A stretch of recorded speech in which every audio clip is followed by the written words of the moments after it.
Jesus é o caminho do céu. Queridos irmãos, a paz do Senhor Jesus, tudo bem com vocês? Eu sou seu amigo, companheiro, irmão, pastor Enoque Filho da ADMIP, Assembleia de Deus, Missão, Ide e Pregai. E este é o nosso momento Palavra Pastoral.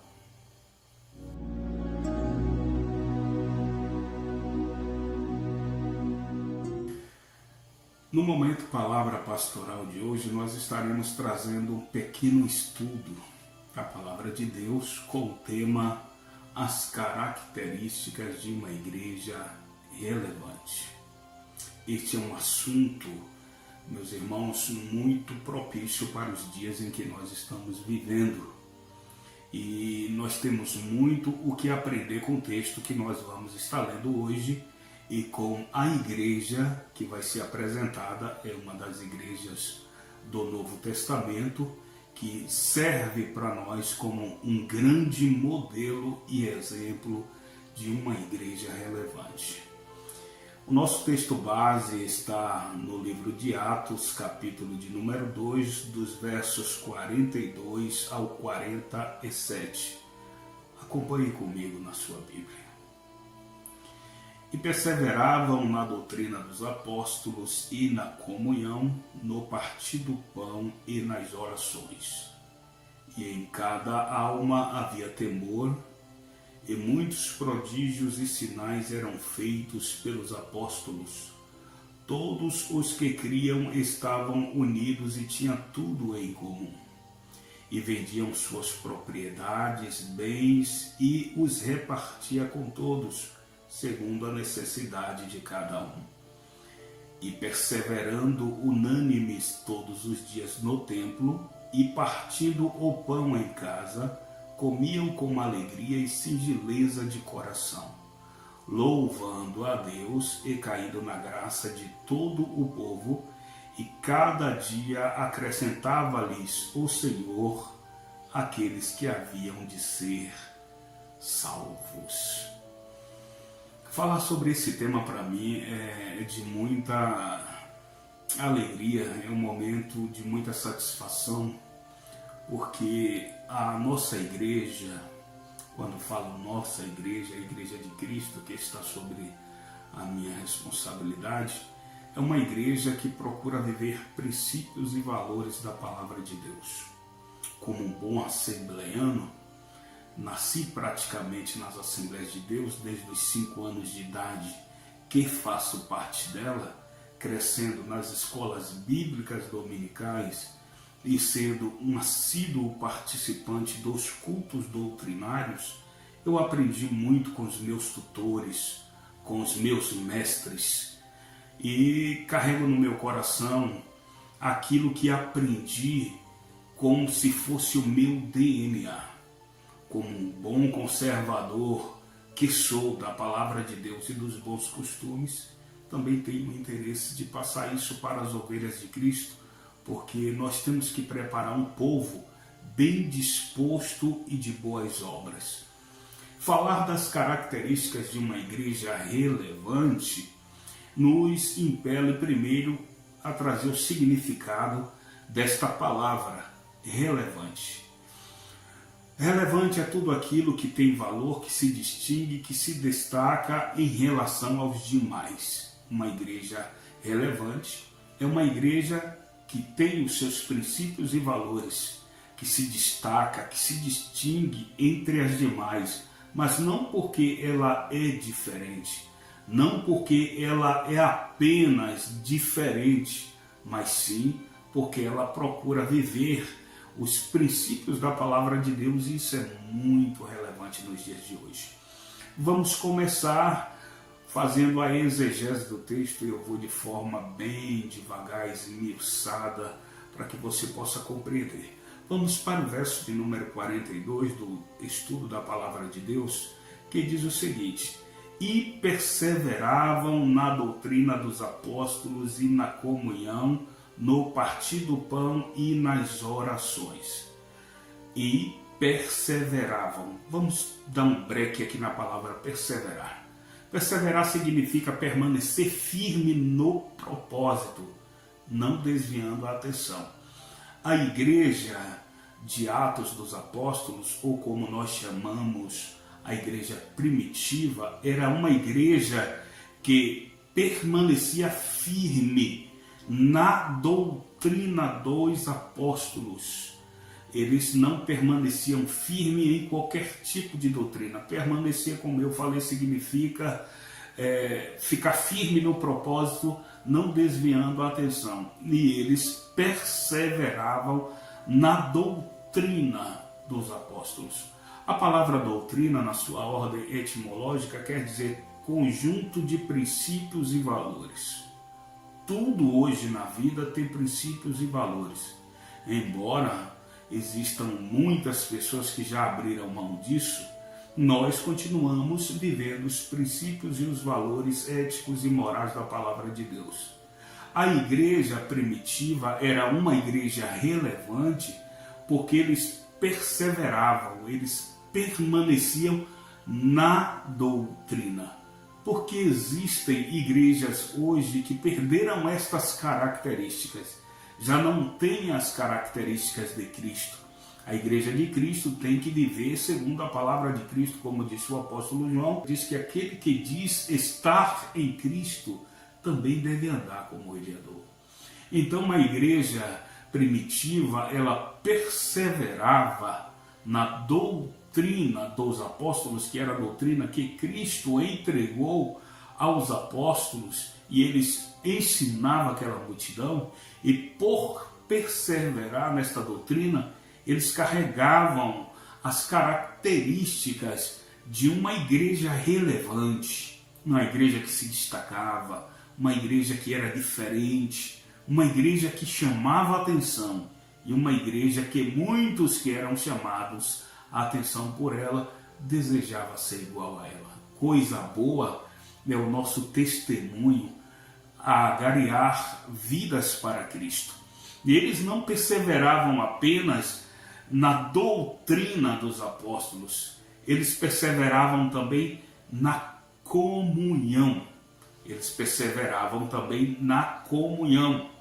A palavra comunhão, na sua ordem etimológica, quer dizer, eles viviam, perseveravam em harmonia, no modo de sentir, de pensar e de agir. Então eles tinham tudo em comum. Esta comunhão que eles tinham e perseveravam nela, era o que fazia a unidade da igreja. Era o que mantinha a comunhão da igreja, a firmeza espiritual da igreja. Ninguém estava só, todos estavam unidos em comunhão, todos estavam no mesmo sentimento, no mesmo jeito de pensar, na mesma forma de agir, e isso fortalecia a igreja, e eles perseveravam na comunhão. E eles não perseveravam apenas na comunhão, eles perseveravam também no partir do pão. O partir do pão aqui dá a ideia da obra filantrópica. Eles eram aqueles que ajudavam os necessitados. A palavra filantropia, ela é dividida em duas palavras. Primeiro é philos, que quer dizer afeição ou amor. E a segunda é antropo, que quer dizer homem ou humanidade. Então a igreja perseverava na doutrina dos apóstolos, na comunhão, que era a mesma forma de agir, de pensar e de sentir. Eles perseveravam nisso, eles estavam ali arduamente, incisivamente firmados naquele propósito, e também na filantropia, que era a forma que eles tinham de mostrar a sua humanidade, a forma que eles tinham de amar o próximo como a si mesmo, repartindo o pão, não permitindo que nenhum dos irmãos passasse necessidade. Que bom seria que a igreja de hoje carregasse esta mesma característica. Nós paramos para observar a mudança que a igreja contemporânea vem sofrido no meio dos tempos, ao longo dos tempos, e nós percebemos que existe uma degradação do poder doutrinário na igreja. Quando se fala de doutrina hoje, que você prega algo de forma mais esmiuçada, muitos dizem que é doutrina de homens e começam a fugir porque existem doutrinas de diversas maneiras. Existem diversos tipos de teologia, teologia da integração, teologia inclusiva, a teologia do coach e mais um bocado de teologia que existe, e todas elas defasadas, destruídas e desprovidas da ação de Deus e do seu Santo Espírito. Porque quem convence o homem do pecado, juízo e justiça, como nos disse o próprio Senhor lá no Evangelho segundo João, é o Espírito Santo de Deus.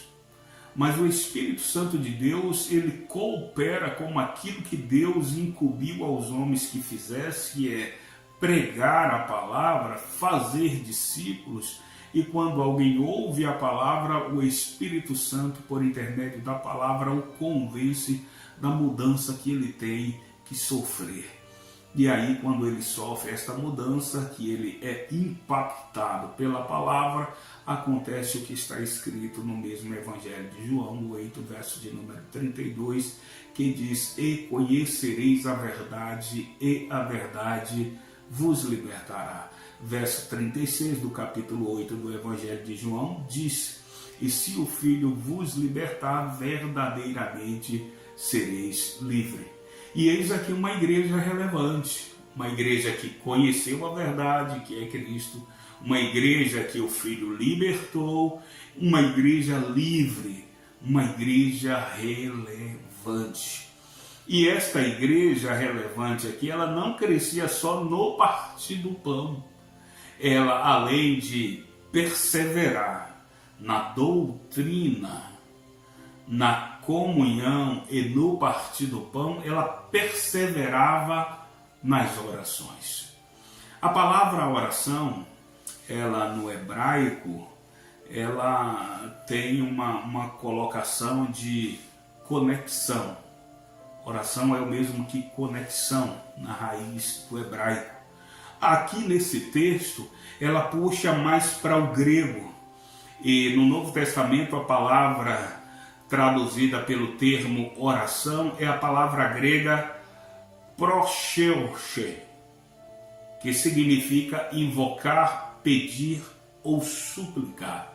Então eles perseveravam, a igreja relevante do Novo Testamento, melhor falando, a igreja primitiva, ela perseverava na doutrina, na comunhão, no partir do pão e nas súplicas, invocando ao Senhor ou suplicando. A palavra invocar quer dizer chamar à existência, chamar para perto algo sobrenatural. A palavra pedir quer dizer rogar com intensidade por uma necessidade. E suplicar quer dizer orar com rogos, com lágrimas, com aquebrantamento. E a igreja perseverava nesse tipo de oração. Por isso a igreja primitiva era relevante. Era uma igreja diferente.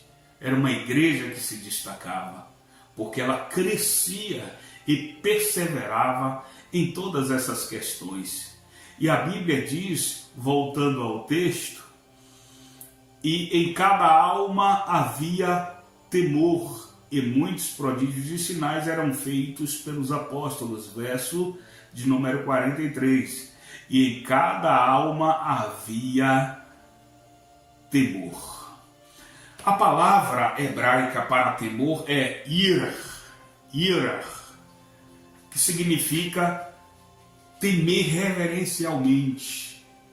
Ela, além de crescer na doutrina, na comunhão, no partir do pão e nas orações, era uma igreja temente e havia temor entre eles. A palavra temor, como eu disse, é do hebraico ira, que significa reverenciar de joelhos dobrados, cabeça baixa e boca no pó. Era uma igreja que, quando falava de Cristo, eles se dobravam reverenciando a presença do Senhor entre eles. Então não tinha como uma igreja dessa não ser relevante. Não tinha como uma igreja dessa não ser visitada por Cristo, se em cada momento que o Senhor chegava, a sua presença se manifestava, eles reverenciavam, dobravam os joelhos, colocavam a boca no pó, reverenciando, temendo a presença de Cristo.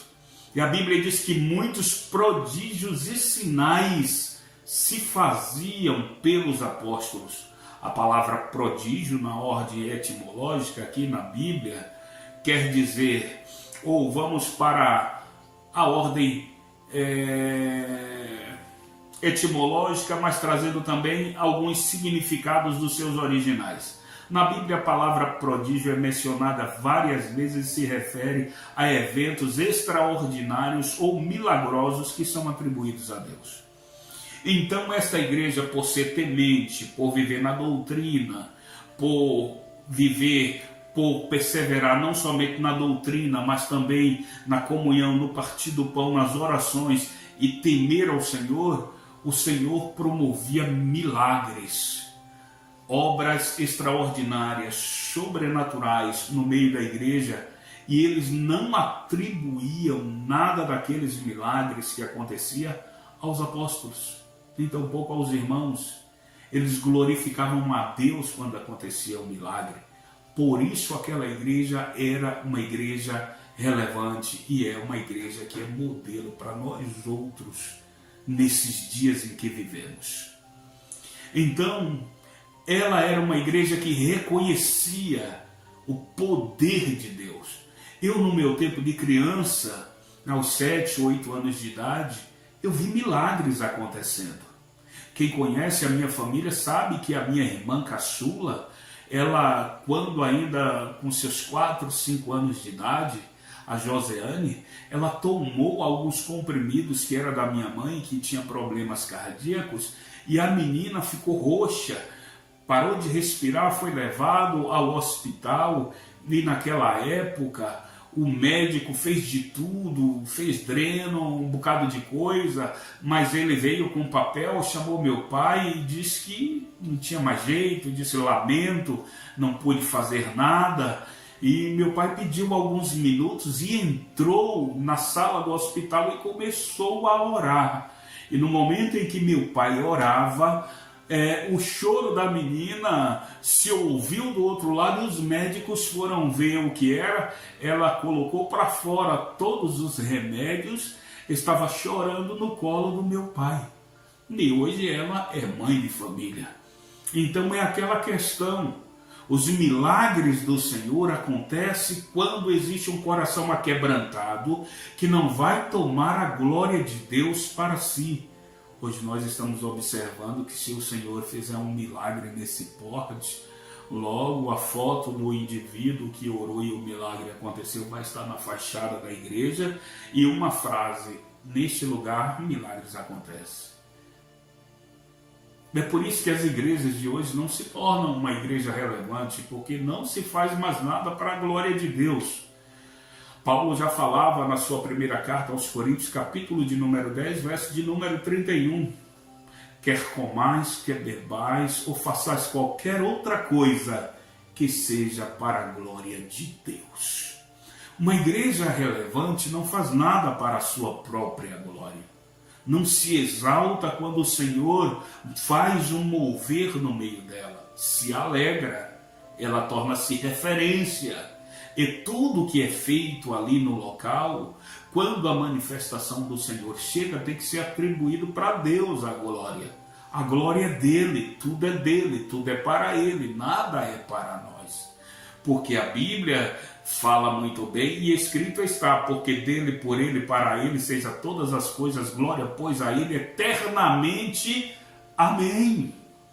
Então nós temos que entender que uma igreja relevante é uma igreja que sabe qual é o seu papel, qual é o seu propósito e reconhece que tudo que acontece nela é para a glória de Deus, para a salvação de vidas, edificação de vidas e para que o nome de muitos que faça parte dela esteja com seu nome escrito no livro da vida. Então a igreja primitiva era uma igreja relevante porque ela reconhecia todas essas coisas. Quando a Bíblia diz que por intermédio dos apóstolos muitos prodígios e sinais eram feitos, é porque os apóstolos daquela época tinham o coração totalmente voltado para Deus.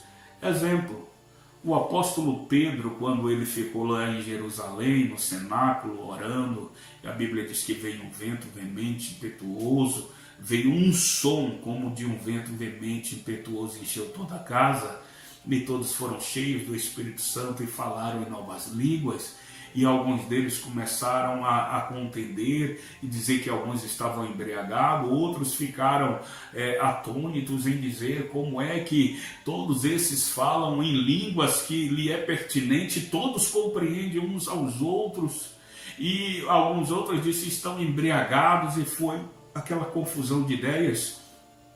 Pedro, tomado pelo Espírito Santo, ele começa a trazer um sermão explicando direitinho o que era que estava acontecendo naquele momento e atribuindo a Deus toda a glória. E ali nasce a igreja primitiva. E é desta igreja que nós estamos falando como modelo e que nós estamos chamando também de uma igreja que tem uma relevância muito grande e que nós devemos viver as características desta igreja, para que venhamos ser reconhecidos como pessoas cheias de Deus e sermos relevantes, porque Deus é em nossas vidas. Os sinais bíblicos são um pouco diferentes dos prodígios que aconteciam.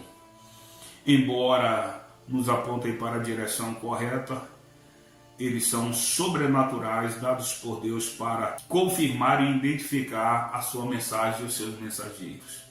Então, os prodígios que aconteciam eram milagres que o Senhor promovia, e os sinais identificava de forma bem contundente aqueles que eram mensageiros de Deus e as mensagens que o Senhor estava trazendo. Exemplo, capítulo de número 3 do Evangelho segundo João, nos mostra o momento em que Nicodemos vai ter com Jesus durante a noite. E a primeira fala, uma das primeiras falas de Nicodemos para o Senhor foi: bem sabemos que tu és mestre enviado de Deus, porque ninguém faz os sinais que tu fazes se de Deus não for enviado. Então, os sinais também identificam aqueles que são de Deus e tornam-os relevantes na obra do Senhor. Então, queridos, nós temos que entender que uma igreja relevante é uma igreja que carrega todas essas características. Então, verso 43 diz: em cada alma havia temor, e muitos prodígios e sinais eram feitos pelos apóstolos. Todos os que criam estavam unidos e tinham tudo em comum. Todos os que criam estavam unidos no mesmo pensamento, no mesmo sentimento, eles não tinham nada diferenciado entre eles, tinham tudo em comum. E a Bíblia diz que por ter tudo em comum e um coração tão aquebrantado e perceber que a presença de Deus era tão relevante, que eles não tinham as propriedades e os seus bens como algo muito valoroso acima da presença de Deus. É tanto que no verso de número 45 diz: e vendiam suas propriedades e bens e repartiam por todos segundo a necessidade de cada um. Eles vendiam suas propriedades e fazendas, não eram pessoas que não tinham nada, eram pessoas até de posses. Alguns não tinham, bem verdade é, mas os que tinham, eles faziam questão de vender propriedades, vender as suas fazendas e ajudar cada um segundo a sua necessidade. Não era dando uma ajudinha aqui para quebrar um galho. Eles eram tão relevantes no sentimento, na sua conversão, na sua regeneração, que eles eram totalmente transformados, que não tinham por valioso as coisas que tinham. Eles observavam os que estavam ao seu redor, que tinham necessidades, e começavam a vender o que tinha e repartir entre eles. E cada um segundo a sua necessidade. Se alguém tivesse devendo muito, eles dariam alguma coisa para eles que desse para pagar a dívida e sobreviver. E perseveravam unânimes todos os dias no templo. Perseveravam unânimes, unidos todos os dias no templo. Hoje estamos vivendo um tempo de desigrejados. Aqui na nossa congregação, na cidade de Amargosa, temos aqui uma congregação da DEMIP em Amargosa, e é uma igreja que nós pastoreamos, e sempre tem alguém passando, e quando nós perguntamos de onde o irmão é, ele diz assim: eu estou visitando, mas você, o senhor ou a senhora são evangélicos? Nós somos. Eu disse: congrega Natal, na qual congregação, na qual denominação? Não temos uma denominação, estamos visitando já há tanto tempo. São pessoas desigrejadas, ou melhor falando, que estão desviadas, não aceitam o título de desviados, são pessoas que estão sendo irrelevantes na obra do Senhor, porque isso causa mau testemunho, dizendo que estão bem com Deus em casa, quando a Bíblia diz que eles perseveravam unânimes todos os dias no templo, é porque eles compreendiam que ali era o lugar para aprender acerca da palavra de Deus, ali era um lugar para se revestir da presença de Deus, era um lugar para estar unido com os irmãos e fortalecer-se uns nos outros e uns com os outros. Mas hoje é uma divisão terrível, hoje é um descrédito pelo Evangelho, exatamente por causa desses maus testemunhos, e a igreja tornou-se uma igreja pouco relevante no meio da sociedade. Mas uma igreja relevante é uma igreja que persevera unânime no templo, no seu lugar de adoração, no lugar que aprende, onde tem um pastor responsável, um homem relevante, como diz Paulo no capítulo 4, versos 11 e 12 da carta aos Efésios. Eles entendem que os que estão ali foi Deus que deu, uns para apóstolos, pastores e mestres, evangelistas, profetas e daí em diante. Hoje está muito fácil aquela questão de alguém dizer assim: eu sou pastor. Quais são as origens desse pastor? De onde ele veio? Qual é a história que tem com a obra do Senhor? É um pastor porque se auto-intitula pastor, ou é um vocacionado? Uma igreja que tem uma pessoa que se auto-intitula porque ele é invocado a ser pastor e não vocacionado, é uma igreja desequilibrada, irrelevante, sem muita força, sem muita substância. E eu, quando fui chamado para o ministério, temi, tremi, e até hoje eu temo, porque não vejo em mim condição de ser um pastor, alguém de estar tomando conta de um rebanho que é de um dono tão zeloso, tão poderoso, e me treme até as pestanas, porque eu sei que as ovelhas do Senhor têm um lugar específico para se unir no aprisco. O aprisco dos tempos bíblicos, os tempos mais remotos, era feito de pedra, um cercado de pedra com uma única entrada, era entrada e saída. E na porta desse aprisco ficava um pastor que pernoitava ali. e a porta daquele aprisco era o pastor. O acesso era o pastor. Lá dentro ele deixava alimento e água e fazia uma pequena fogueira com pedras ao redor para que as ovelhas se aquecessem durante a noite, mas ele era a porta das ovelhas. E Jesus declarou isso muito bem quando ele disse que ele era o bom pastor e que o bom pastor dá vida pelas ovelhas. Então, mas voltando para o texto, e perseveravam unânimes todos os dias no templo e partindo o pão em casa, comiam com uma alegria e singeleza de coração. Eles tinham comunhão em tudo, no templo, quando estavam em casa, se reuniam, partiam o pão com singeleza. A palavra singeleza quer dizer simplicidade na sua ordem etimológica. Então eles se repartiam o pão com simplicidade de coração. Eram pessoas sem muita vaidade, eram pessoas muito simples. Por mais que fossem ricos ou pobres, doutos e indoutos, todos tinham algo em comum, que era a vontade de morar no céu e servir a Cristo com integridade. E eles louvavam a Deus e caía na graça do povo. E a Bíblia diz que a cada dia o Senhor acrescentava as almas que havia de ser salva. Por que o Senhor acrescentava? Porque era uma igreja sarada na doutrina, uma igreja sarada na comunhão, uma igreja sarada no partir do pão, uma igreja sarada nas orações, uma igreja que temia ao Senhor, sabia reverenciar o Senhor, uma igreja que até no momento dos milagres, dos prodígios, era sarada, glorificava a Deus pelos milagres que aconteciam, porque sabiam que era Deus que estava produzindo. Era uma igreja que pregava e que o Senhor confirmava através de sinais, mostrando quem eram os seus mensageiros e que a mensagem era dele.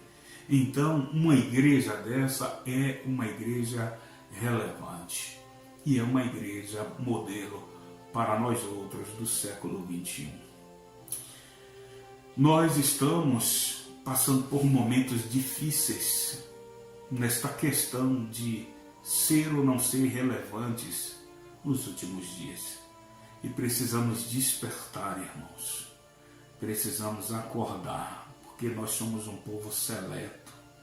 Quem nos escolheu foi o Senhor. E nós estamos nos tornando uma igreja irrelevante. E precisamos voltar a ser relevantes, para que a glória do Senhor se manifeste entre nós. E no momento em que a glória do Senhor se manifestar, que nós venhamos atribuir ao Senhor a glória. Não foi o pastor que te escolheu, meu irmão. Você que é obreiro, que é auxiliar, diácono, diaconisa, que é presbítero, evangelista ou pastor, quem te escolheu foi Deus. Faça tudo para a glória de Deus. Evangelho segundo João, capítulo 15, verso de número 16, escrito está: vós não me escolheste-vos a mim, eu vos escolhi a vós, e vos nomeei para que vades e deis fruto, e que o vosso fruto permaneça, a fim de que tudo quanto ao Pai pedires em meu nome, Ele vos conceda. Há recompensa para os vossos trabalhos. Seja relevante, não desfaleça, não desista, não permita que por intermédio da sua vida escândalos venham para o Evangelho, mas que o nome do Senhor seja glorificado por intermédio da sua vida, porque aqueles que trazem escândalo, o Senhor disse que melhor lhe fora que colocasse uma pedra de moinho no pescoço e se lançasse ao mar, porque dos tais ele não teria misericórdia. Ai daquele que fizer escandalizar um desses pequeninos que creem em mim, diz o Senhor. Então, venhamos ser uma igreja relevante. Eu quero orar por você. Eu quero orar com você. Senhor Deus, Pai eterno, bondoso e glorioso que está nos céus. Te louvo por este momento que o Senhor nos permite em estar contribuindo com o teu reino, levando esta palavra para os meus irmãos que estão a nos ouvir. Que esta palavra venha causar um impacto positivo na vida de cada um deles e que eles venham refletir e ter como modelo vários homens e mulheres de Deus que foram relevantes na tua obra, que foram diferentes, que foram pessoas que faziam tudo para a glória do nome do Senhor. Hoje nós falamos um pouco acerca das características da igreja primitiva, que são características que também têm que existir em nós como igrejas contemporâneas. Deus, cobre-nos com teu sangue, nos dê entendimento, discernimento e sabedoria para continuarmos fazendo a tua vontade, sem recalcitrar contra os teus aguilhões. Ajuda-nos nesta caminhada. Não é uma caminhada fácil, mas é gratificante. Que venhamos ser sempre uma igreja relevante, para que em tudo o teu nome seja glorificado. Abençoe os nossos irmãos, abençoe as nossas vidas. É o que eu te peço e te agradeço desde agora e sempre. Amém. Queridos, até o próximo momento Palavra Pastoral. Foi uma grande satisfação compartilhar com vocês um pouquinho da Palavra de Deus. Sei que estou falando com pessoas que até têm muito mais conhecimento do que nós, mas com singeleza de coração eu fiz isso. Deus em Cristo vos abençoe. Fiquem todos na paz do Senhor. Que a graça e a paz do nosso Senhor e Salvador Jesus Cristo, o amor de Deus, nosso Pai, que a unção, as revelações e as doces consolações do Espírito Santo esteja com todos desde agora e para todos sempre. Amém. Um abraço no coração de todos.